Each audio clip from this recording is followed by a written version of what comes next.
les personnes qui m'ont envoyé un mail.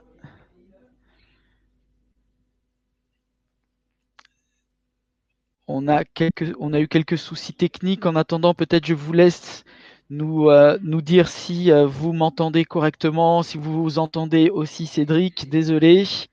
Bonjour, bonjour. Oui, désolé, on est vraiment désolé. Bonjour On a à un tous. problème technique. Vraiment, c'est contre notre volonté. Sophie de Guadeloupe, Sophie aime la cuisine. Bienvenue. Bonjour, bonjour. Juste, j'envoie quelques petits messages. Ouais, ça fonctionne. C'est génial. Vraiment, très sincèrement désolé. Beaucoup de personnes m'ont écrit et juste, je les rassure qu'elles puissent se connecter. Euh, Cyril, est-ce que je peux peut-être te laisser faire les tests son et audio, s'il te plaît, le temps que je... Alors, est-ce que vous m'entendez bien? Allô, allô? C'est bon? Top. Parfait. Top, ok, ok. Nickel. Voilà, j'ai bientôt, j'ai encore voilà, une petite dizaine de personnes. On va démarrer, je vous prie de m'excuser. Sincèrement, c'est contre notre volonté. Et il fallait bien que ça arrive. Hein, il fallait que ça arrive aujourd'hui. Nous allons juste démarrer avec quelques minutes de retard avec toutes nos excuses.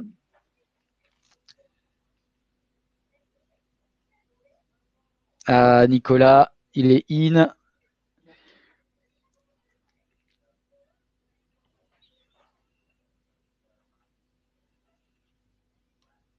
Voilà, on va bientôt pouvoir démarrer. Sophie, ok, est là.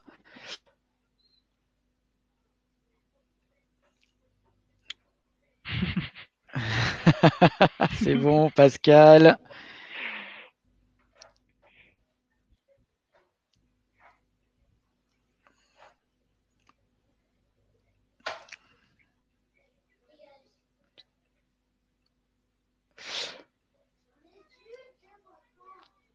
Voilà.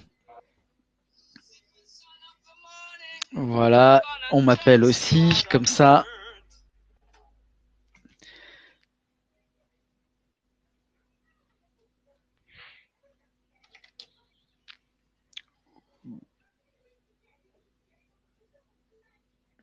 Voilà, on va pouvoir.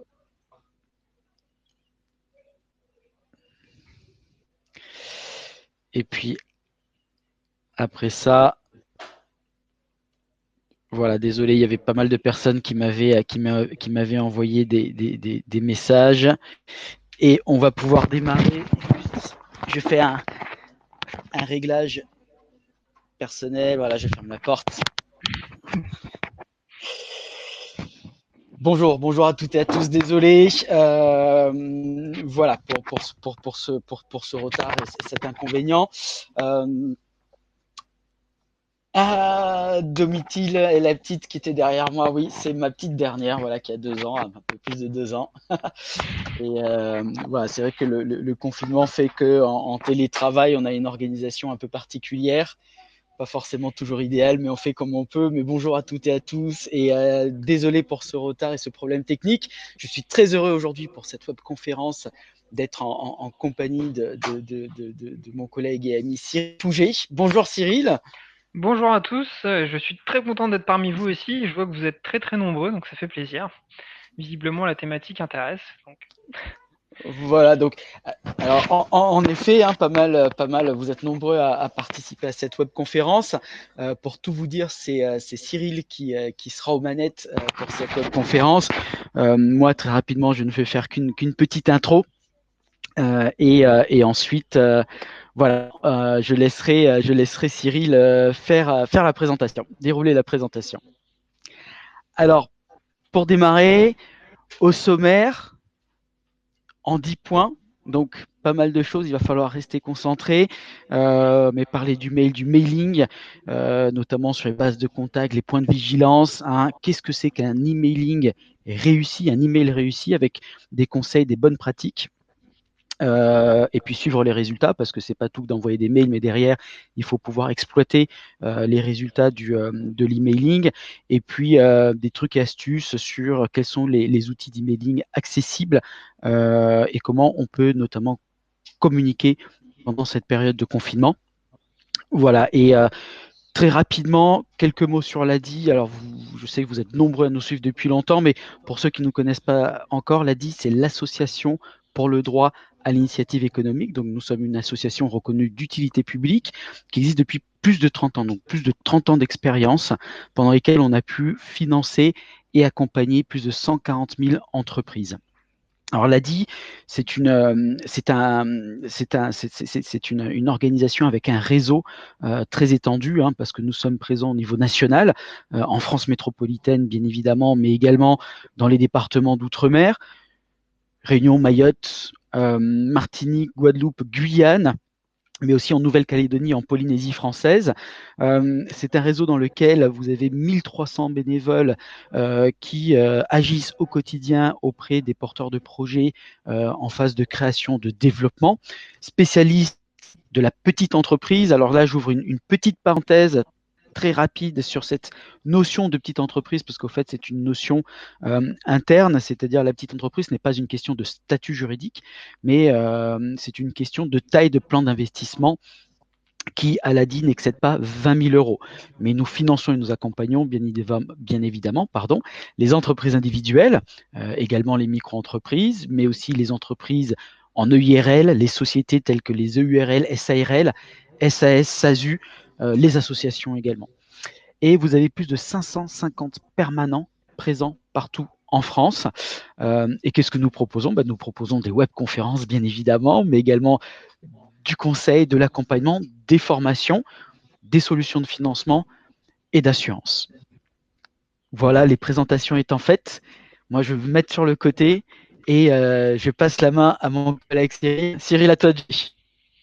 Et bah, en tout cas, bienvenue à tous pour cette webconférence. Je suis très heureux de vous présenter ce sujet-là qui est, je pense, très intéressant, en particulier dans le contexte que nous vivons. Donc, je pense que c'est pour vous peut-être l'occasion de vous poser un peu des questions sur votre stratégie en ligne et comment mieux toucher vos clients, vos futurs clients. Donc aujourd'hui, on va essayer d'aborder tous ces sujets, enfin le sujet du mailing plus précisément, et donc via les 10 points que Jean-Michel, mon collègue, vous a présentés à l'instant. Alors on va commencer par bon, quelque chose d'assez abstrait, enfin pas forcément abstrait, mais plutôt d'ordre général. Qu'est-ce que représente l'emailing aujourd'hui? Et bah, c'est, contrairement à ce qu'on peut imaginer, c'est un outil qui est encore très, très utilisé, malgré le fait que les réseaux sociaux aujourd'hui prennent un peu le devant de la scène sur, les méthodes de communication, digitale.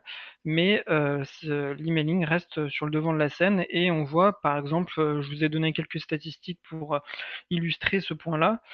Donc on voit qu'il y a 88 des personnes qui se connectent, des internautes qui consultent au moins une fois, leur mail par jour, donc ça fait énormément de monde.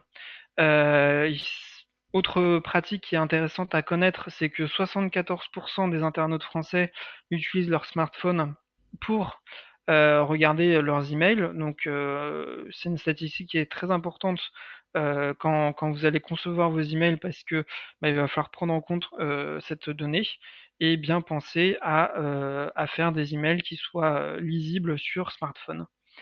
On voit aussi également que, on a quelques statistiques sur, quel est le comportement des Français, des internautes français par rapport aux newsletters. Alors, on voit que la plupart finalement, se désabonnent non pas parce que, ils en reçoivent trop, mais plutôt que le contenu de la newsletter n'est pas suffisamment intéressant. On va revenir sur ce point qui est essentiel. C'est intéressant de communiquer par mail, mais il faut le faire correctement et surtout sur des sujets qui intéressent les gens. Et enfin, on voit que l'outil l'emailing reste un des outils les plus plébiscités par les internautes. donc devant le courrier personnalisé et le SMS qui est lui qui est considéré un peu trop intrusif par rapport à l'emailing. Donc on voit qu'un tiers considère que l'email reste le canal préféré pour recevoir des communications commerciales. Et on voit aussi une dernière statistique qui est là pour le coup plus générale à la thématique de l'emailing, c'est que 90% des internautes ont déclaré avoir fait au moins un achat au cours des 6 derniers mois sur internet. Donc c'est beaucoup, c'est vraiment énormément, ça fait 9 personnes sur 10. Donc encore une fois, c'est très important de développer pour vous votre image sur les réseaux sociaux, sur internet et aussi via l'emailing, ce qu'on va voir aujourd'hui. Donc évidemment le support, je vois qu'il y a certaines questions, effectivement le support sera disponible à la fin de la présentation, ne vous inquiétez pas et vous aurez également la vidéo. Alors pour en revenir à notre sujet, le mailing, qu'est-ce que c'est? C'est d'abord un moyen peu coûteux de communiquer. Je vous ai listé ici sur cette diapositive un peu les avantages et les inconvénients. Alors, le premier avantage, c'est que pour faire un emailing, c'est assez simple. Il suffit d'ouvrir sa boîte mail, de rédiger un message et d'envoyer à une adresse. C'est on ne peut plus simple. Du coup, c'est à la portée de tous. C'est une solution qui est très peu coûteuse. On n'a pas besoin de payer d'abonnement, on n'a pas besoin de payer une agence de communication ou quoi. On peut tout faire, depuis chez soi, avec un ordinateur, une webmail ou un outil de messagerie et c'est tout. Ça permet aussi d'avoir une fidélisation plus importante des utilisateurs parce que, quand vous allez communiquer par email, vous allez pas le faire seulement une fois, vous allez le faire régulièrement et ça permet assez facilement donc de partager des nouvelles de votre entreprise et donc de fidéliser vos clients. C'est aussi l'occasion pour vous de segmenter, éventuellement vos clients. Alors ça certains outils le permettent. Alors si vous utilisez des outils plus basiques comme Gmail, vous n'allez pas forcément avoir cette possibilité de segmenter, votre base de contacts, mais certains outils permettent de le faire. Il y a Mailchimp, Sendinblue et cetera. On verra ça tout à l'heure en fin de présentation. L'autre avantage, c'est que le mailing, ça vous permet d'avoir des retours immédiats et élevés. Donc, comparé au temps que vous prenez pour rédiger votre email et les résultats que vous allez apercevoir sur vos ventes, bah, les retours sur investissement sont très importants. Donc encore une fois, c'est un avantage qui est important et qui se démarque d'autres solutions de communication. Comme par exemple l'envoi de courrier et cetera, qui lui est beaucoup plus coûteux et dont les retours sur investissement sont plus difficilement mesurables et heu et voilà. Donc c'est des performances qui sont mesurables, c'est ce que je viens de dire à l'instant et aussi un autre avantage, c'est que le mailing, c'est quelque chose de très courant, pour la communication des entreprises. Donc vous allez trouver énormément de ressources sur internet. Donc c'est très facile de trouver des conseils, des tutoriaux. Il y a énormément de sites qui proposent des conseils, su pour la rédaction des emails, sur la mise en page et cetera, sur comment segmenter, quel outil utiliser et cetera. Je vais vous présenter en fin de présentation quelques ressources qui peuvent être intéressantes, pour aller un peu plus loin, sur la thématique. En revanche, il y a quelques risques, évidemment, hein, parce qu'il y a des avantages, mais il y a aussi des risques. C'est que la 1re, c'est qu'aujourd'hui, vous savez sans doute qu'il y a une réglementation à l'échelle européenne qui réglemente aujourd'hui l'accès aux données, de vos clients et qui nécessite, que toutes les données que vous avez collectées le soient, de manière consentie par vos clients ou vos prospects. Donc c'est très important de respecter cette réglementation-là parce que, bah, potentiellement, si jamais vous avez un contrôle, bah, vous pouvez être sanctionné si jamais vous n'avez pas recueilli le consentement, des personnes, pour envoyer vos emails. Mais on va revenir plus précisément sur ce point un peu plus tard dans la présentation. C'est aussi, un des risques, c'est qu'il vous faut pour que ce soit relativement performant, il vous faut un certain nombre d'emails. Il faut avoir une base de données suffisamment conséquente pour que le retour sur investissement soit important. Donc, encore une fois, on va voir ça tout à l'heure. Je vais vous présenter quelques manières pour essayer de collecter des adresses email de manière totalement légale et non pas via l'achat d'emailing qui sont possibles mais qui ne sont pas du tout recommandés. Et autre inconvénient, c'est qu'en cas d'erreur, vous pouvez pas modifier votre email. Donc une fois que l'email est parti, il est parti. Le seul moyen de corriger une erreur que vous jugez importante, bah, c'est de renvoyer un autre email à la suite en disant bah voilà, je suis désolé, je me suis trompé au niveau du lien ou quoi, mais c'est le seul moyen de corriger cette erreur. Contrairement aux réseaux sociaux, vous avez la possibilité de modifier le post que vous avez mis en ligne. Aussi, s'il est mal utilisé, il peut devenir inefficace, voire contre-productif. Vous pouvez y passer du temps et finalement, bah, parce que, par exemple, vous envoyez trop d'emails ou que les emails que vous envoyez sont pas suffisamment intéressants et bah, finalement, ça va renvoyer une image négative de votre entreprise et du coup, bah, ça va pas forcément conforter les personnes à venir acheter chez vous ou à venir, profiter de vos services. Du coup, bah, il faut faire attention à la manière dont on communique par mail, mais aussi bien par mail que sur les réseaux sociaux. Dans tous les cas, une communication doit être pertinente et efficace. Il y a aussi la question du classement en spam. Alors ça, il faut éviter que vos emails soient classés en spam pour qu'ils soient bien délivrés et que les résultats soient au rendez-vous. Et là encore, on va avoir quelques astuces pour éviter de tomber dans les spams de vos destinataires. Et enfin, vous savez tous, j'imagine que la plupart d'entre vous ont une adresse mail et on reçoit malheureusement beaucoup d'emails. Donc, pour que vos emails sortent un petit peu du lot et soient ouverts et lus et éventuellement cliqués, que vos boutons soient cliqués, et ben, il faut savoir se démarquer et on va voir aussi quelques petites astuces pour essayer de voir comment parvenir à ça. Donc voilà, ça c'est au niveau des risques et avantages. Alors je vais faire un petit point assez rapide sur le RGPD qui est très, très important. Donc ça, il faut vraiment que vous l'ayez en tête quand vous faites de l'emailing. Ce que nécessite le RGPD aujourd'hui au niveau européen, c'est que pour collecter une adresse email, il faut que la personne qui vous ait donné son adresse email l'ait volontairement donnée. Alors qu'est-ce qu'on entend par volontairement donnée? C'est qu'elle ait cliqué à un moment ou à un autre sur un bouton qui dise explicitement: «J'accepte de recevoir des communications commerciales de votre part». Si jamais la personne n'a pas cliqué sur ce bouton et que vous avez collecté simplement son adresse email, à ce moment-là, vous êtes dans une situation «illégale» entre guillemets et du coup, bah, potentiellement, s'il y a un contrôle, vous pouvez être sanctionné. Donc, la sanction, c'est de 750 € par message publicitaire. Si vous envoyez beaucoup d'emails, bah, ça peut monter assez vite. Du coup, il faut toujours faire attention à respecter cette règle de l'opt-in. Quand vous collectez des adresses email, toujours laisser la possibilité, et c'est ce que vous voyez maintenant sur la plupart des sites, une petite case à cocher, qui ne peut pas être cochée, automatiquement. Il faut que la personne la coche elle-même pour accepter de recevoir des communications de votre part. Et deuxième point important, c'est que, non seulement vous devez, récolter son consentement, mais vous devez aussi, à chaque fois, systématiquement, dans tous les emails que vous envoyez, proposer à la personne d'avoir un lien qui lui permette de se désabonner de toutes les communications que vous lui envoyez, très simplement. Alors ça, la plupart des outils d'emailing le proposent, dorénavant. C'est les outils que je vais vous présenter en fin de présentation. C'est assez simple de le faire. Ne vous inquiétez pas là-dessus, mais encore une fois, il faut que ce lien de désabonnement soit présent dans l'email.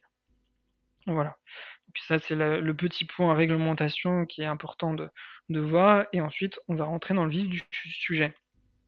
Donc avant de pouvoir envoyer un email, eh ben, il faut encore avoir des destinataires, avoir récolté des emails qui permettent d'envoyer cet email que vous allez préparer. Alors il y a plein d'options qui sont possibles. Encore une fois, je le répète, quand vous collectez des emails, il faut rajouter cette mention légale, «J'accepte de donner mon adresse email pour recevoir des communications». Et donc les moyens d'y parvenir, bah, par exemple, ça peut être un formulaire de contact. Vous avez un site web, vous avez une boutique en ligne, vous avez un moyen, vous laissez la possibilité aux personnes d'avoir un moyen de vous contacter. à ce moment-là, au moment du contact, vous pouvez demander à la personne donc, de laisser son adresse email pour que vous puissiez lui répondre, mais vous pouvez en profiter pour lui proposer de s'inscrire à la newsletter de votre entreprise. Voilà, donc ça c'est une première option. L'option tout simplement de proposer un abonnement à une newsletter. Donc ça, souvent, ce que vous allez retrouver dans la plupart des sites, c'est un champ qui est directement disponible et qui permet directement, en tapant son adresse email, de cliquer «Je m'inscris» et hop, directement on est inscrit à la newsletter, donc c'est très simple. Le fait d'expliciter, de dire je veux m'abonner à la newsletter en laissant mon adresse email ne nécessite pas pour le coup d'avoir une case à cocher. Mais il faut que la collecte de l'adresse email soit directement rattachée à l'abonnement à la newsletter. Ensuite, vous avez la possibilité de créer un espace client, donc c'est l'occasion aussi pour vous de récupérer des adresses email et de pouvoir contacter vos clients.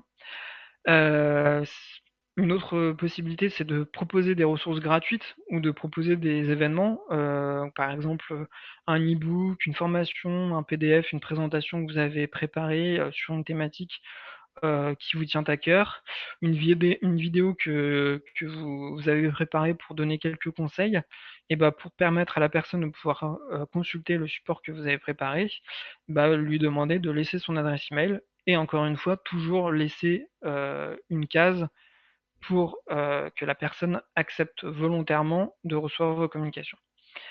Un jeu concours, ça peut être aussi un jeu concours que vous organisez sur Facebook ou sur d'autres réseaux ou même directement sur votre site.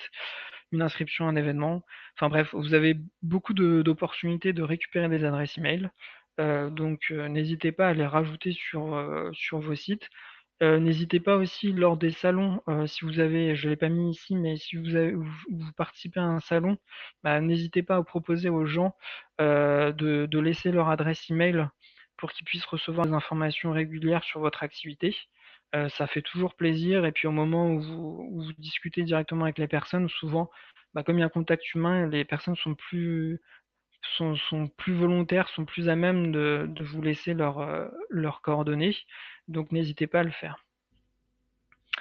Voilà, donc ça c'est pour comment se créer une base de contact.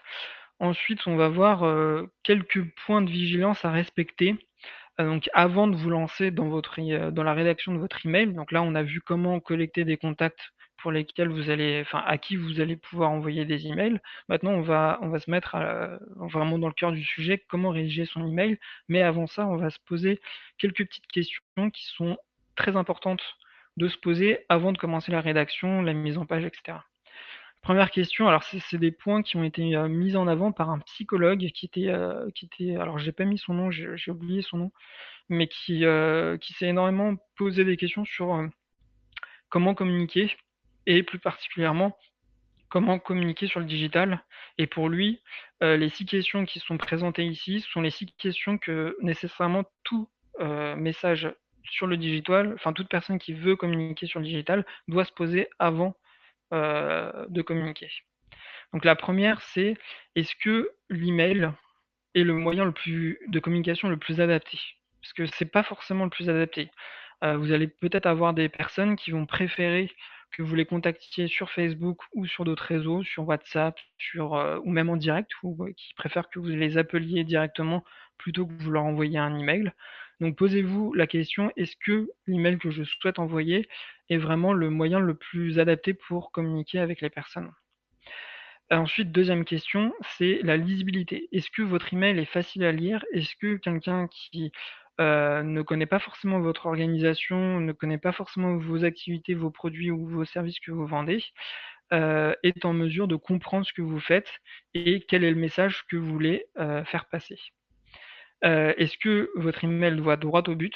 Ça, c'est une question qui est très importante. C'est que l'email, un email n'est pas là pour que vous racontiez, la vie de votre, activité. Enfin, ça pourrait être un objectif, mais il faut que l'objectif soit clairement explicite et que la personne qui lise votre email comprenne pourquoi vous lui avez envoyé cet email et qu'est-ce qu'elle peut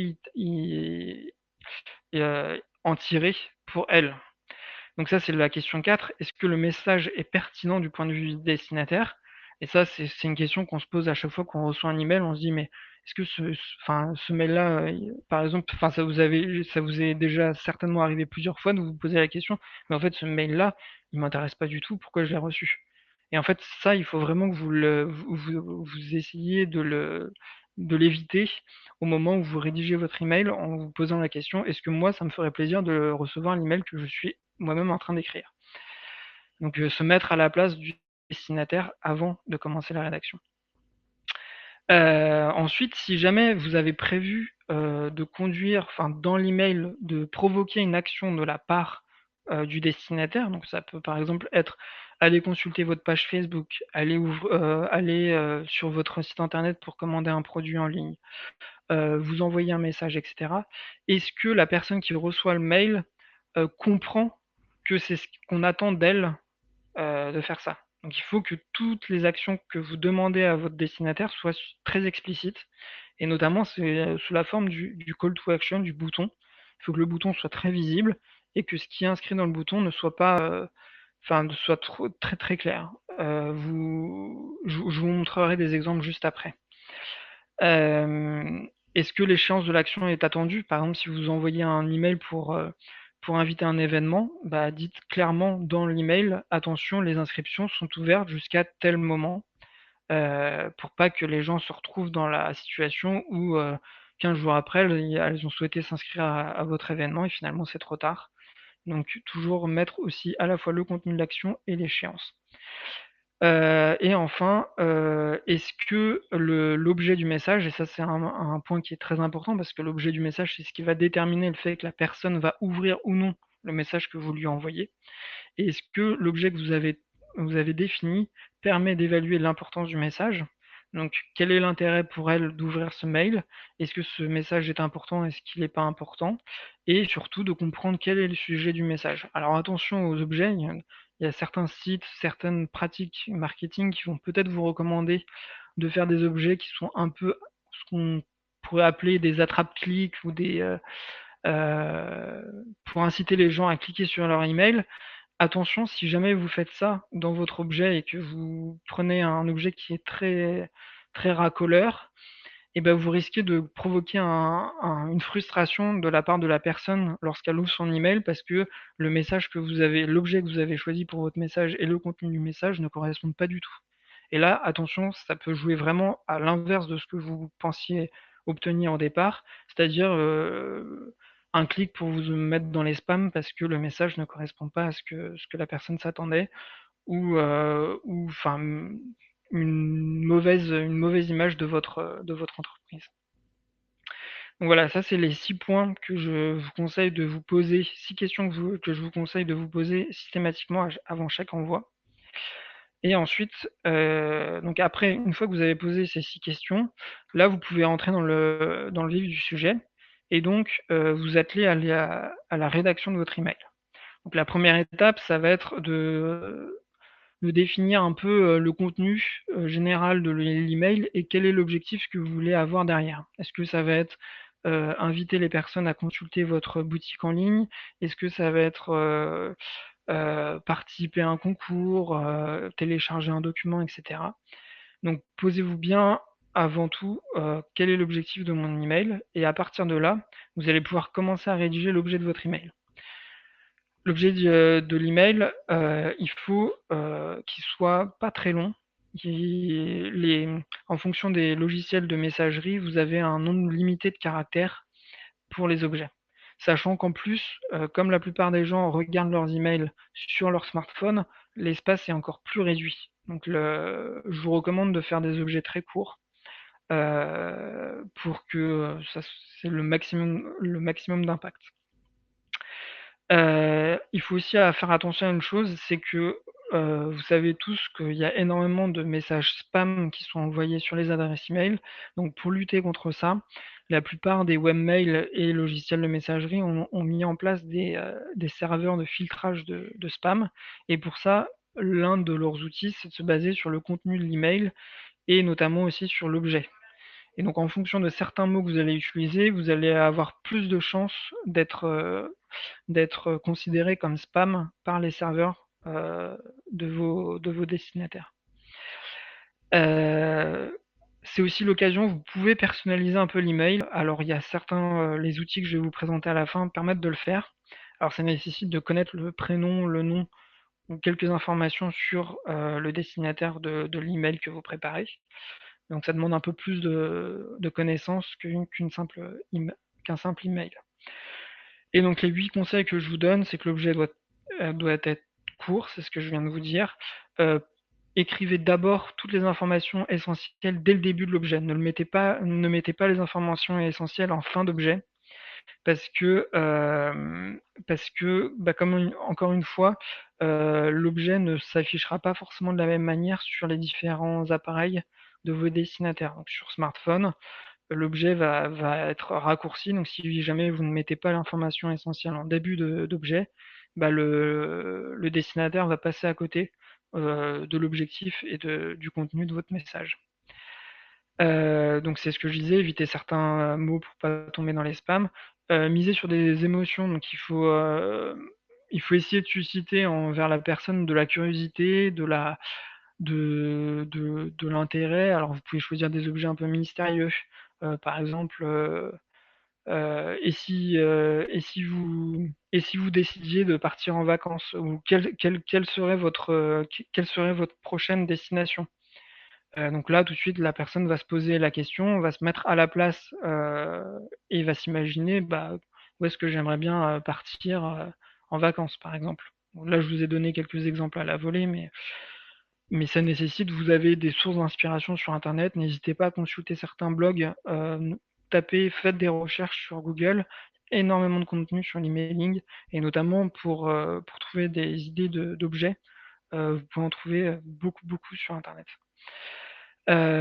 Adopter les bons formats. Donc là, vous avez plusieurs formats d'objets. Vous pouvez avoir un objet qui est très personnalisé, un autre qui va plutôt faire appel à la nouveauté, à la côté un peu mystérieux, un sentiment d'urgence, une question. Enfin, il y a plusieurs manières de présenter les choses.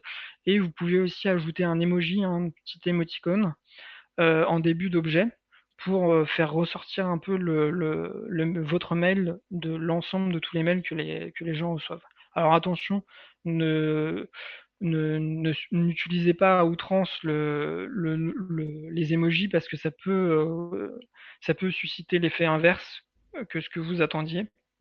Donc je vous recommande un seul emoji et des emojis qui sont suffisamment assez graphiques et explicites qui correspondent à l'objet de votre email.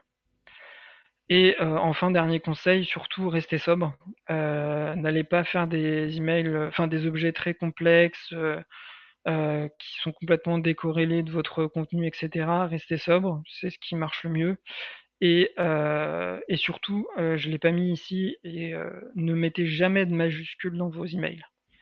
Ça, c'est vraiment un conseil que je vous donne parce que non seulement vous avez des chances de tomber dans les spams, mais en plus, quand vous recevez un email, enfin en tout cas moi pour ma part, quand je reçois un email avec un objet en majuscule, tout de suite j'ai l'impression que quelqu'un me crie dessus. Donc du coup, j'ouvre pas du tout l'email et je le mets directement dans la poubelle. Donc surtout, évitez les majuscules.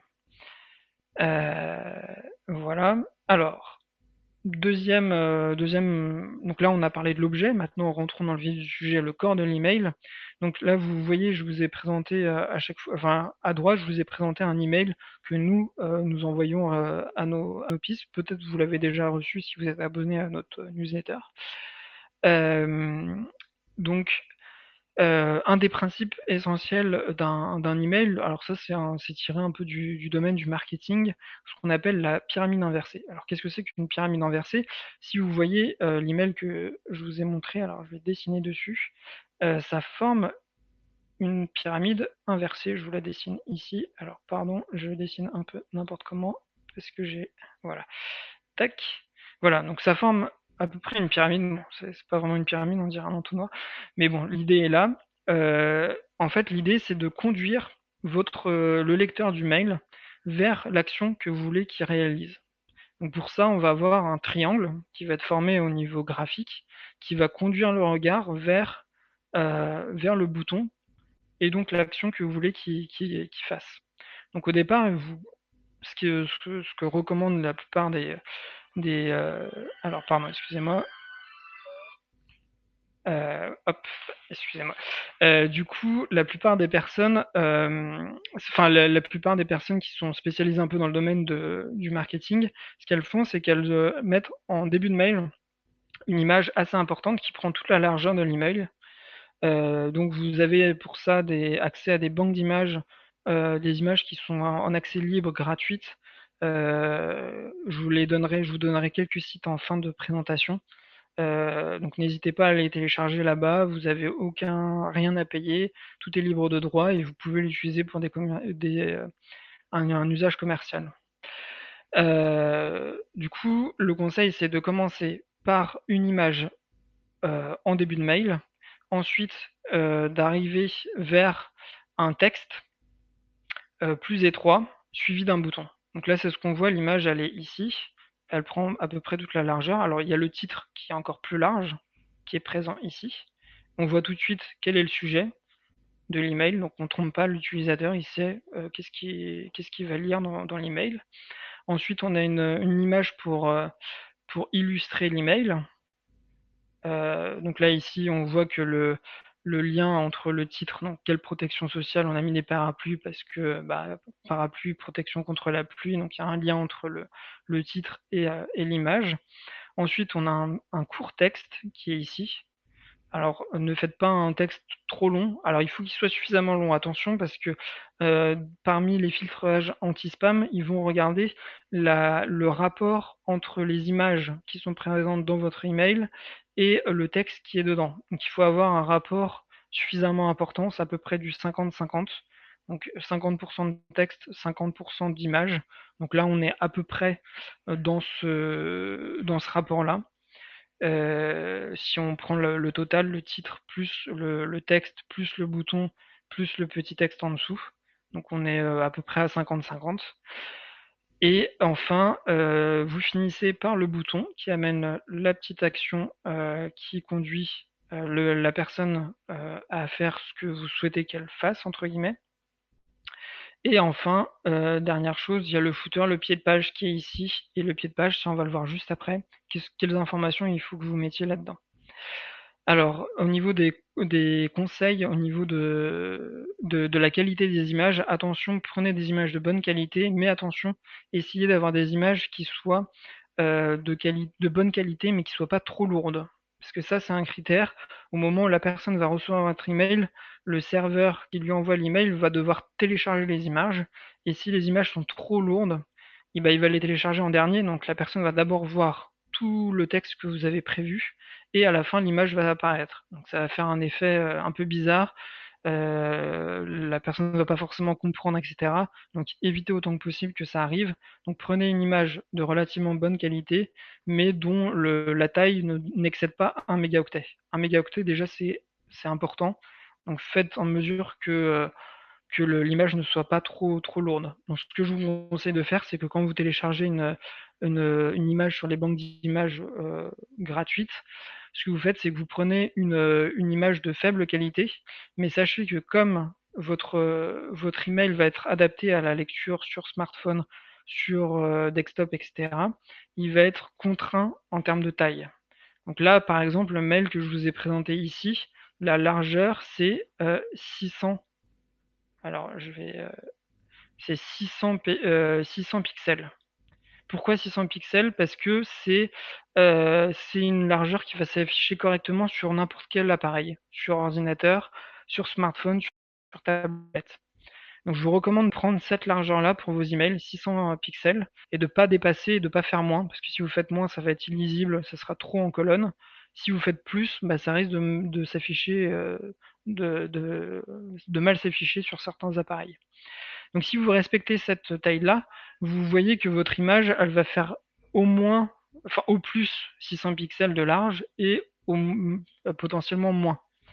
Donc si vous allez sur les banques d'images, choisissez une image qui respecte cette largeur-là, qui ne dépasse pas trop cette largeur-là, et prenez plutôt une image de qualité inférieure qui corresponde à ce ratio-là, plutôt qu'une image de bonne qualité qui risque d'être trop lourde. Autre conseil, quand vous mettez une image sur votre email, pensez à mettre un texte alternatif pour l'image. Donc, si l'image n'apparaît pas correctement, s'il y a un problème au moment du téléchargement, il faut que la personne puisse voir un texte, parce que si elle ne voit pas le texte que vous avez prévu, elle va voir un petit icône. Alors, je pense que vous l'avez déjà vu, mais ça ressemble un petit peu à une image qui est cassée, déchirée en deux. Et c'est pas très agréable pour un lecteur, parce qu'il va se retrouver avec ce petit icône qui va être vide, et il va se dire bon bah ça manque un peu de professionnalisme, c'est c'est pas top, quoi. Voilà, donc respecter la hiérarchie du texte, donc les titres en gras, les paragraphes écrits en plus petit pour que ça guide encore une fois le regard, pour faciliter la lecture. Et enfin, les textes que vous prévoyez que vous allez rédiger, il faut vraiment qu'ils apportent une valeur ajoutée à l'email, et qu'ils apportent des informations qui soient intéressantes pour le destinataire de la personne. Et que ce texte-là, à la fin, donne envie au lecteur de cliquer sur le bouton que vous avez prévu pour aller vous rendre soit sur votre boutique en ligne, soit sur un document à télécharger, etc. Et autre conseil en termes d'écriture, il faut que votre texte ne doit pas être inférieur, enfin la taille de votre police ne doit pas être inférieure à 16 pixels, parce que si elle est inférieure à 16 pixels, elle va s'afficher de manière beaucoup trop petite sur les smartphones, et ça sera illisible. Quelqu'un qui va lire votre email alors que vous avez mis une taille de 10, et ben il sera incapable de lire votre email parce qu'il verra rien, ça sera écrit comme des lignes, et du coup bah, vous passerez à côté de votre objectif. Et enfin, essayez d'être le plus concis possible et d'alléger les fichiers contenus dans le message au maximum. Donc c'est ce que je vous disais, autant que possible, prenez des images qui ne soient pas trop lourdes pour que l'affichage se fasse correctement sur les webmails des destinataires. Voilà. Alors, je poursuis. Donc on finit sur le pied de mail. Alors le pied de mail, c'est ce qui apparaît. Donc je change de couleur. Alors, tac, c'est ce qui apparaît ici. Et donc ça, c'est une chose qui est très importante, qu'on ne pense pas forcément mettre en avant, etc. Mais c'est ça qui va créer un peu l'image de marque de votre entreprise. C'est là où vous allez pouvoir placer votre logo, là où vous allez pouvoir placer vos liens vers vos autres réseaux sociaux, etc. Donc ne négligez pas le pied de page de vos emails. Essayez d'en avoir un qui est standard pour créer un peu une habitude, une image de marque auprès des personnes à qui vous allez envoyer les emails. Comme ça, elles sauront quand elles verront l'email, ah bah tiens, ça je reconnais ce logo-là, c'est telle personne, c'est telle société, etc. Voilà, et donc dans les conseils, il faut toujours que le footer, donc le pied de page que je vous ai présenté à l'instant, contienne un lien de désinscription. Là, ici, vous pouvez le voir, il est tout en bas ici. Alors, j'ai mis plein de crayonnage, je sais plus si je sais pas si vous arrivez à le lire, mais en bref, il est là. Vous avez deux liens, désabonnement de tous les emails et mise à jour des préférences d'abonnement. Donc, encore une fois, pensez à bien le mettre dans le pied de page. Et n'hésitez pas aussi, quand vous mettez votre lien de désinscription, au-dessus, de dire pourquoi les personnes ont reçu ce mail-là. Donc par exemple, vous pouvez mettre vous recevez cet email car vous avez souhaité recevoir nos dernières actualités. Donc ça rassure les personnes, elles se disent ah bah tiens oui effectivement je me suis inscrit à votre newsletter. C'est pas Vous n'avez pas essayé de récupérer mon adresse sur des sites tiers, etc. Donc c'est rassurant, et peut-être ça va éviter à la personne de se désinscrire. Voilà, donc ça on a fini donc vraiment sur le contenu même de l'email. Ensuite, je vais vous partager quelques bonnes pratiques sur globalement comment faire pour que votre email ait le maximum d'impact, et que vous optimisiez le taux d'ouverture et le taux de clic. Alors c'est donc des conseils qui sont décorrélés de la mise en page même de l'email. Donc, première pratique que je vous conseille, si vous en avez la possibilité, c'est pas forcément évident, mais peut-être si vous avez une boutique en ligne sur Shopify ou sur PrestaShop ou etc., vous avez parfois la possibilité de rajouter des liens vers enfin de proposer aux utilisateurs, aux visiteurs de votre site, de s'abonner à la newsletter. Et si vous avez la possibilité, favoriser le double opt-in. Alors qu'est-ce que c'est que le double opt-in? C'est que non seulement quand la personne en fait va rentrer son email, vous allez donc lui laisser le choix de cliquer sur une case à cocher pour dire je consens à laisser mon adresse email pour recevoir des communications de telle entreprise. Et c'est au moment où elle consent de lui envoyer automatiquement un email de confirmation et qui va réellement confirmer son inscription que si elle clique sur un lien. Comme ça, vous êtes sûr non seulement que la personne elle a confirmé parfaitement sa volonté de s'abonner à votre newsletter là, donc au niveau du RGPD, vous êtes parfaitement dans les clous. Là, vous êtes sûr que vous n'aurez jamais de problème. Et en plus, ce qui est important, c'est que vous voyez, de plus en plus, on demande d'avoir des emails pour se créer des espaces clients, pour se renseigner sur des sites, et on est tenté de mettre des fausses adresses email parce qu'on n'a pas forcément envie de recevoir le contenu des sollicitations commerciales, etc. Donc il y a une possibilité que vous allez, si vous proposez des formulaires d'inscription, que des personnes mettent une adresse email qui n'existe pas. Pardon.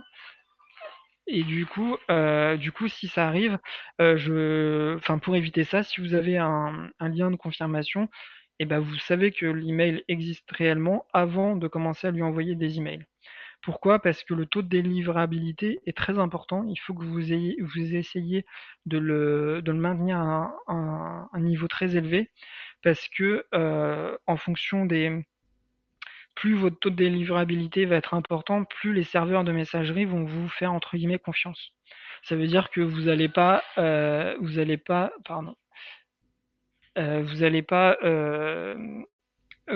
êtes sûr que la personne a accepté et donc elle ne va pas, son email va être valable et donc au moment où vous allez envoyer l'email, vous êtes sûr qu'elle va le recevoir. Les serveurs anti-spam vont calculer le nombre de mails qui vont jamais aboutir suite à l'envoi de l'email. Et c'est comme ça qu'ils vont déterminer quels sont les entre guillemets les spammers et éventuellement vous classer dans la catégorie des spammers si jamais vous envoyez trop de mails et que ces mails n'arrivent jamais. Donc il faut faire attention à avoir un taux de délivrabilité qui soit élevé. Ensuite, comment éviter les filtres anti-spam? Ça, c'est vraiment un objectif qui est important. C'est comment faire? Bah, notamment sur Gmail. Sur Gmail, aujourd'hui, il y a une fonctionnalité qui permet d'avoir sa boîte principale découpée en 3 onglets. La boîte principale, l'onglet promotion et l'onglet réseaux sociaux. Pour éviter que vos emails tombent dans les réseaux sociaux ou les promotions, il faut encourager les comportements positifs des destinataires de vos emails pour que justement vos emails arrivent directement dans la boîte principale et non pas dans les onglets annexes. Donc pour ça, invitez vos clients, par exemple, à vous rajouter dans leur carnet d'adresses. Vous l'avez peut-être déjà vu, mais sur certaines newsletters que vous recevez, il y a un petit message qui vous indique rajoutez-moi dans votre carnet d'adresses pour ne rater aucune de mes communications. Ben, n'hésitez pas à le faire. Comme ça, vous êtes sûr que la personne à qui vous allez envoyer l'email va bien le recevoir dans sa boîte principale. Euh, Faites attention, donc par exemple au niveau des clics, favorisez donc toujours d'avoir des taux de clics qui sont importants, des taux d'ouverture importants, parce que Gmail va calculer les résultats de vos emails et en fonction, bah, s'il voit que vous avez un taux d'ouverture qui est très faible, bah, il va vous déclasser entre guillemets, il va vous mettre en bas de son classement de priorité dans les emails. Et du coup, bah, ils auront plus de chances d'aboutir soit dans l'onglet promotion, soit dans l'onglet réseaux sociaux, ce qui n'est pas vrai, qui n'est pas du tout souhaitable parce que ça a vraiment un impact négatif sur les résultats de vos mailings. Et dernière chose par rapport à ça, au niveau des filtres anti-spam, favorisez vos actifs. Donc c'est toutes les personnes qui ont l'habitude d'ouvrir vos emails, qui ont l'habitude de cliquer sur vos emails. Si vous avez la possibilité, essayez de créer une liste qui leur est propre, parce que ces actifs-là, c'est eux qui vont améliorer votre score et votre réputation en termes d'envoi d'emails. Donc, si possible, envoyez d'abord vos emails à ces actifs Comme ça, vous êtes sûr d'améliorer votre score. Et, pour tous vos inactifs, soit vous créez des campagnes qui sont spécifiques, soit vous les mettez en second plan. Et même parfois, privilégier de ne pas leur envoyer d'email. Essayer de leur envoyer moins fréquemment des emails parce que bah, c'est eux, en ne cliquant pas, en n'ouvrant pas votre email, vont faire baisser votre réputation au niveau des serveurs anti-spam. Autre conseil, c'est tester systématiquement le rendu de vos emails avant l'envoi. Ça, c'est important. Essayez autant que possible de vous envoyer d'abord une version de votre email sur votre email à vous et de vérifier à la fois votre email sur votre ordinateur et sur votre smartphone. Comme ça, vous allez vous assurer que la mise en page est correcte, que vous n'avez pas fait de faute d'orthographe, que les gens puissent lire correctement, qu'ils puissent cliquer, que vos liens sont actifs et fonctionnels et qui renvoient vers les bonnes pages euh, de votre boutique ou du site que vous souhaitez.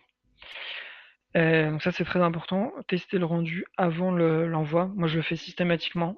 C'est hyper important. Je prends le temps de le faire. Je l'envoie même à d'autres personnes. Si vous avez des gens dans votre entourage qui sont prêts à vous aider, n'hésitez pas à les solliciter et à leur envoyer une version de l'email pour qu'elles vous fassent vos retours. Est-ce que j'ai bien compris? Est-ce qu'elles ont bien compris l'email? Qu'est-ce qu'elles doivent faire? Est-ce qu'elles le trouvent joli, etc. N'hésitez pas à tester si vous en avez la possibilité. Ensuite, si vous collectez des nouvelles adresses email, alors ça, c'est une chose qui est importante. Lorsque vous avez des nouveaux contacts dans votre base, essayez de les contacter le plus rapidement possible. Parce qu'au moment où elles vous ont laissé leur email, elles sont prêtes à recevoir des informations de votre part. Elles ont suscité un intérêt, elles étaient intéressées par votre produit, votre service. Et donc, c'est à ce moment-là qu'il faut saisir cette opportunité de communiquer avec eux et de leur donner des informations, de leur donner envie d'acheter tel ou tel produit, de connaître vos services, de mieux vous connaître. Donc, il faut vraiment profiter de ce moment privilégié du moment où elles vous laissent leur adresse email pour les contacter très rapidement. Donc n'attendez pas une semaine, 2 semaines, autant que possible, faites-le soit si vous en avez la possibilité dans la journée, voire le lendemain, mais n'attendez pas trop longtemps.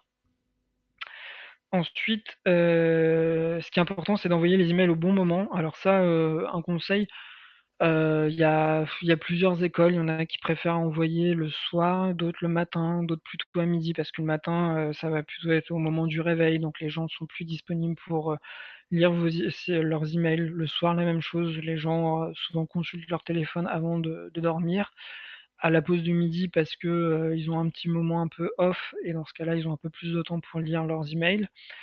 Il y a plein de bonnes façons. Le mieux, enfin moi, le conseil que je vous donne, c'est essayer sur quelques emails de les envoyer à des horaires différentes, le matin, le soir, le midi. Alors plutôt en semaine, le week-end, bah, le problème c'est que si les gens reçoivent des communications commerciales le week-end, bah, ça peut les fatiguer. Ça dépend du contenu. Si c'est plutôt un contenu pour donner des nouvelles de votre activité, un peu plus sympathique, moins agressif entre guillemets commercialement, peut-être que vous pouvez l'envoyer le week-end. Mais si c'est des contenus très marketing, je vous conseille de les envoyer plutôt la semaine. Et donc ça, de tester le matin, le midi ou le soir. À vous de voir, essayez sur 3-4 emails et puis vous comparez les résultats et vous voyez lequel a le mieux fonctionné. Donc voilà pour les bonnes pratiques. Ensuite, ce qui est important, c'est qu'une fois que vous avez donc rédigé votre email, que vous avez préparé votre email et que vous l'avez envoyé, bah, ce qui est important, c'est de savoir analyser les résultats de vos emails. Parce que c'est important donc de le faire, mais aussi d'apprendre de ses erreurs, parce qu'il y a certains emails où vous allez vous rendre compte, ah ben mince, il y a eu un taux d'ouverture beaucoup plus faible qu'espéré, le taux de clic était pas bon non plus. Du coup, essayez d'apprendre de vos erreurs. Donc, je vous ai donné ici 4 indicateurs qui sont clés. Alors, il y en a d'autres. Vous en avez plus, il y a le taux de spam, etc. Mais je vous ai donné vraiment les plus importants. Donc, le premier, c'est le taux d'ouverture. Regardez votre taux d'ouverture assez régulièrement des emails que vous envoyez. Donc c'est le nombre de mails qui sont ouverts au moins une fois sur le nombre des emails qui sont délivrés. Donc ça, c'est des indicateurs que vous allez avoir sur la plupart des outils spécialisés d'envoi d'emailing. Par contre, si vous faites des envois sur Gmail, vous n'allez pas avoir ces données-là, donc c'est un peu dommage. Donc autant que possible, essayez plutôt d'utiliser des outils de emailing plus professionnels que Gmail ou que d'autres webmails. Donc les facteurs clés, donc comment améliorer le taux d'ouverture? Il y a 2 choses. En fait, c'est essentiellement l'objet, hein, qui va permettre à ce que qui va inciter les gens à cliquer sur votre email et le pre-header. Alors le pre-header, qu'est-ce que c'est? C'est le petit texte qui, s'affiche juste après l'objet et qui correspond souvent à la première phrase de votre email. Alors vous avez des possibilités quand vous éditez les modèles de mail de faire à ce que la 1re phrase soit celle que vous souhaitez et soit pas simplement une phrase un peu, banale, genre, enfin, par exemple, ça vous est peut-être déjà arrivé de recevoir un email avec l'objet, classique et puis après, dans le pre-header, écrit, affiché en ligne pour, voir correctement cet email.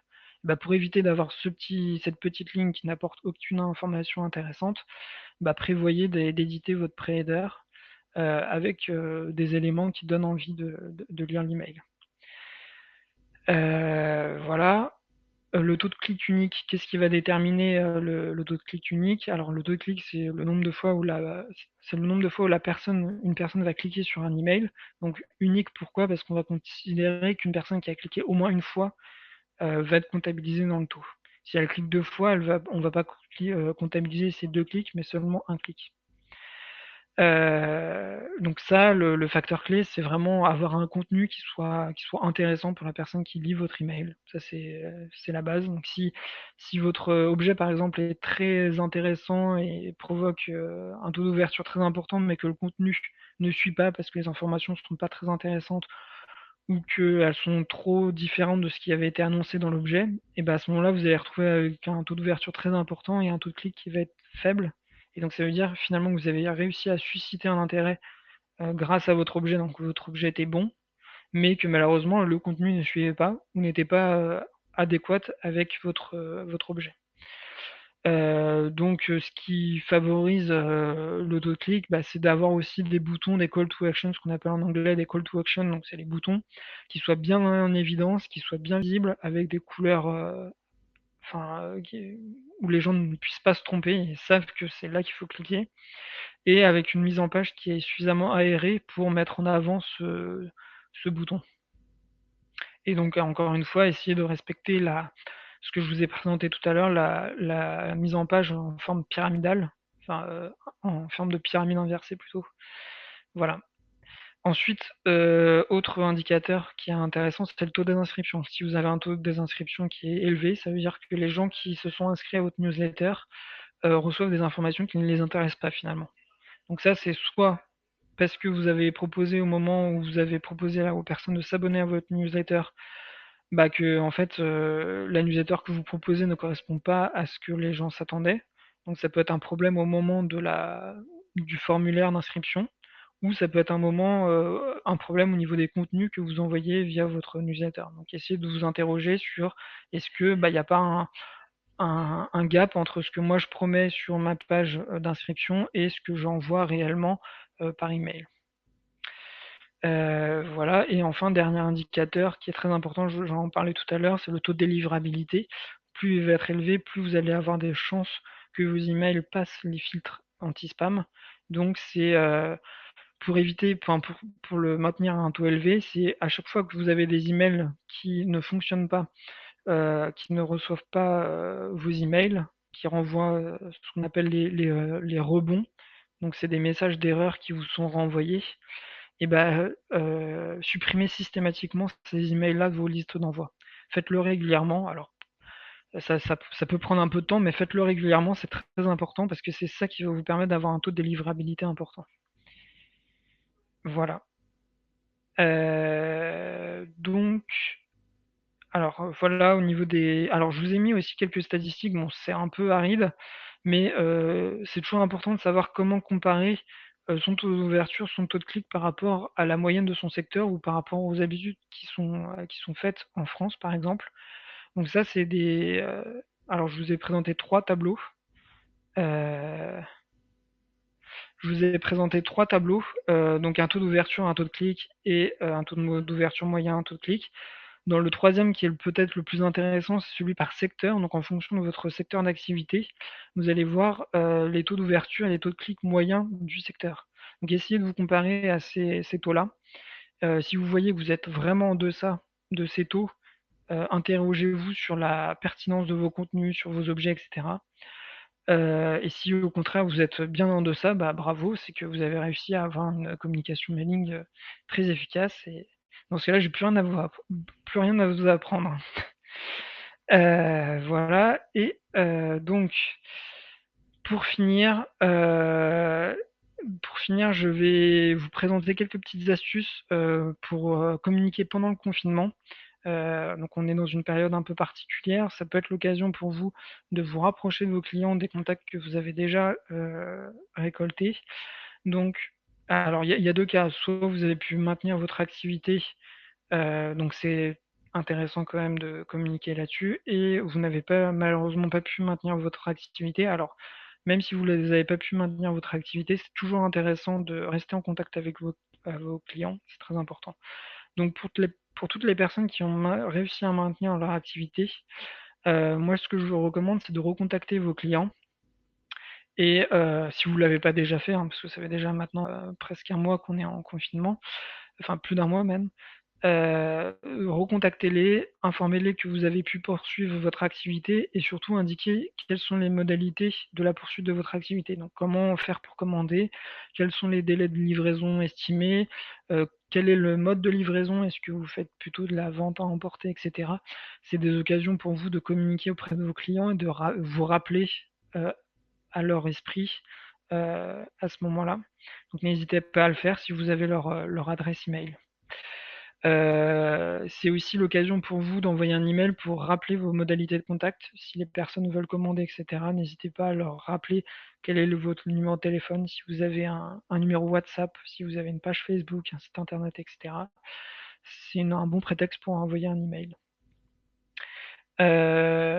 Si vous avez la possibilité de segmenter les personnes en fonction de leur localisation, je vous recommande plutôt de cibler les personnes qui sont proches de chez vous, parce que forcément, c'est celles qui ont plus facilement avoir accès à vos services et offres. Voilà. Ensuite, concentrez-vous sur les produits essentiels ou de saison. Alors ça, c'est des conseils plus généraux qui ne sont pas forcément liés à l'emailing. Et surtout, soyez flexible et adaptez votre mode de communication en fonction des habitudes de vos clients. Donc il y en a qui vont peut-être préférer être contactés par email parce qu'ils ont le temps de pouvoir y répondre, etc. D'autres qui vont préférer plutôt être contactés directement par téléphone. Alors prenez le temps de les appeler au téléphone, l'email n'est pas forcément le plus adapté. D'autres qui vont préférer être contactés par Facebook, etc. Donc essayez de vous adapter en fonction des habitudes de la plupart de vos clients. Et pour tous ceux qui n'ont pas pu maintenir leur activité, bah, il y a quand même des choses à faire. Surtout, garder le lien avec vos clients, parce que tant que vous avez peut-être plus, enfin, vous pouvez plus leur proposer de services, d'offres, de produits, mais c'est important que les clients maintiennent le lien avec vous. Comme ça, au moment de la reprise de votre activité, bah, ils vont se dire: «Ah bah tiens, c'est super, je suis déconfiné, je vais pouvoir de nouveau me rendre à tel ou tel endroit ou commander tel ou tel produit», et bah, ils seront prêts, ils seront même peut-être contents de vous aider parce que finalement le confinement a rapproché énormément les gens, et on se rend compte que le commerce de proximité, c'est très important. Donc du coup, je pense que c'est même presque un bon moment, la reprise, le déconfinement, pour recontacter vos clients. Donc profitez du moment que vous avez maintenant pour préparer des communications, pour préparer cette reprise-là. Dites-leur que vous êtes très heureux de reprendre votre activité, ou que vous allez reprendre dans quelques semaines parce qu'aujourd'hui vous n'avez pas les moyens, mais que vous allez petit à petit mettre en place telle ou telle action. En tout cas, donnez-leur des nouvelles, ça leur fera plaisir.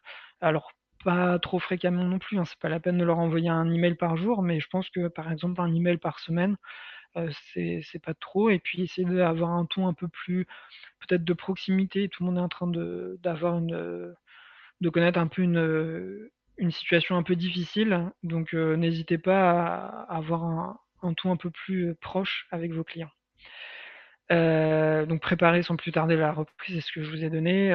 Peut-être prenez des photos des produits que vous prévoyez de lancer, de vos boutiques, etc. Enfin, je sais pas, mais en tout cas, vous avez, je pense, un peu de temps aujourd'hui pour la préparer. Donc, n'hésitez pas à le faire.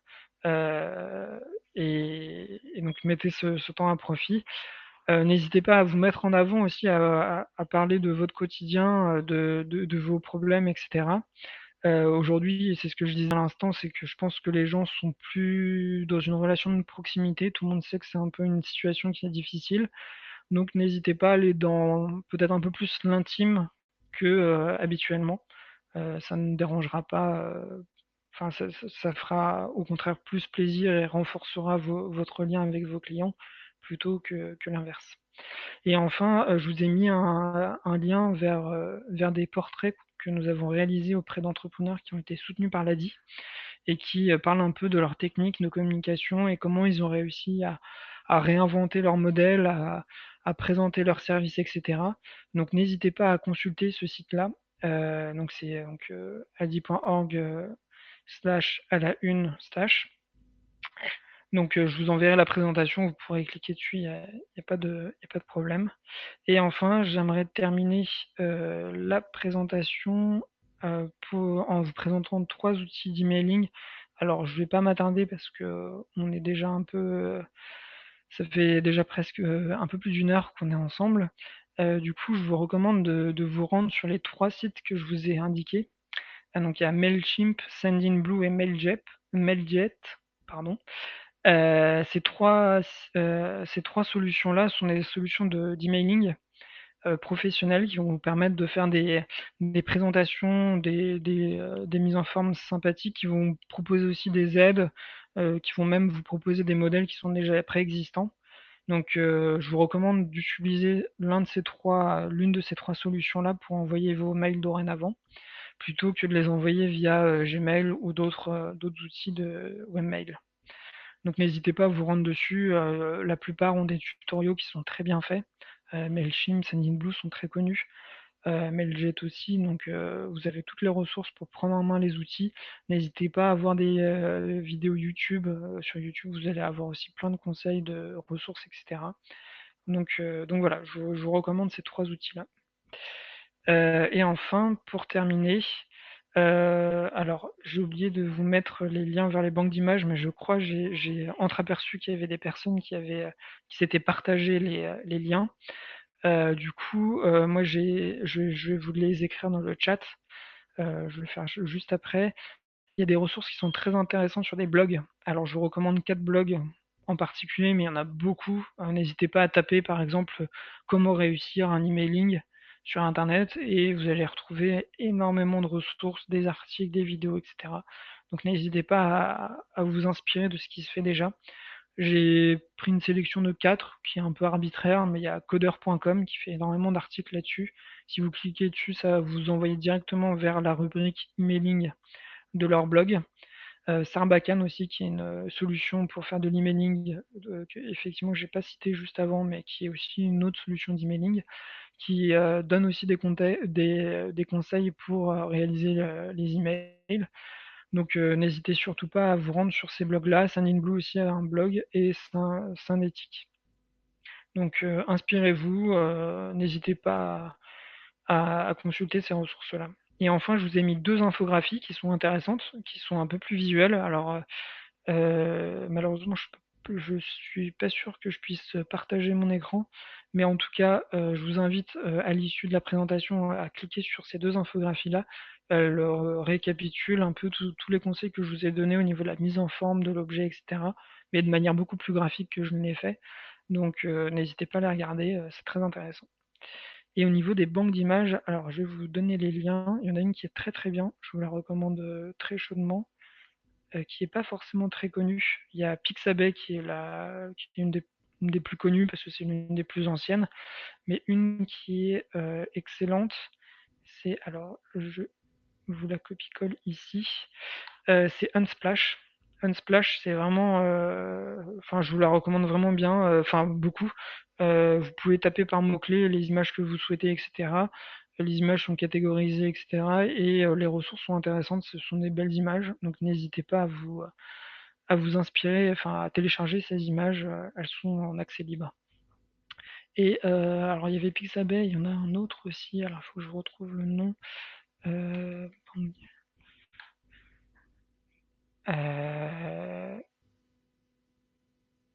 après, si vous cherchez sur, si vous tapez sur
On a un problème technique. Cyril rencontre des problèmes techniques. C'est vrai qu'aujourd'hui, on n'a pas une.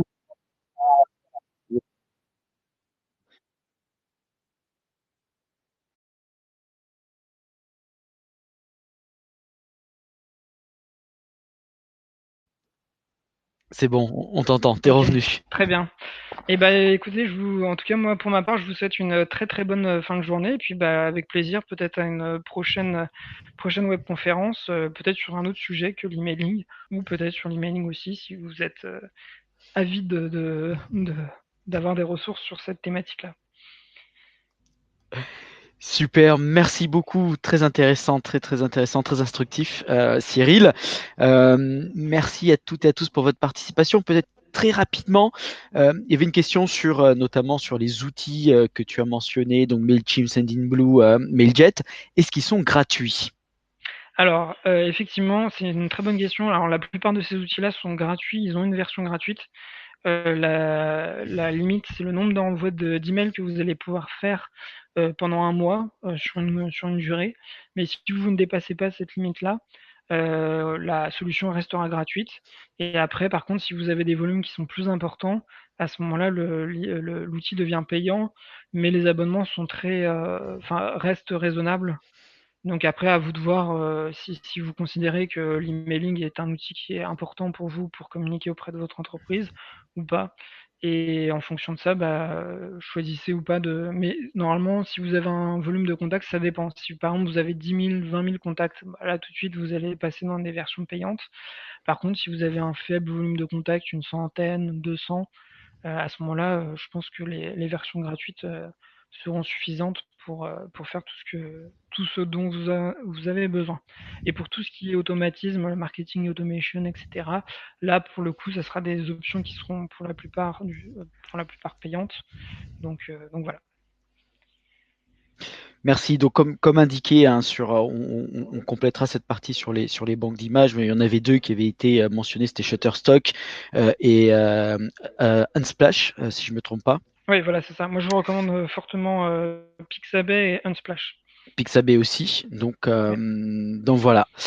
Euh, Il est 15h57. Je vous propose qu'on s'arrête là pour aujourd'hui, mais il y aura d'autres webconférences à venir dans les prochains jours. Je tenais vraiment à vous remercier à toutes et tous pour votre participation. Encore mille excuses pour le problème technique que nous avons rencontré en début de webconférence. C'était vraiment pas volontaire. Mm. Cyril, merci beaucoup Ouais, pour cette présentation, c'était vraiment bah, super. avec plaisir et merci à vous pour votre participation.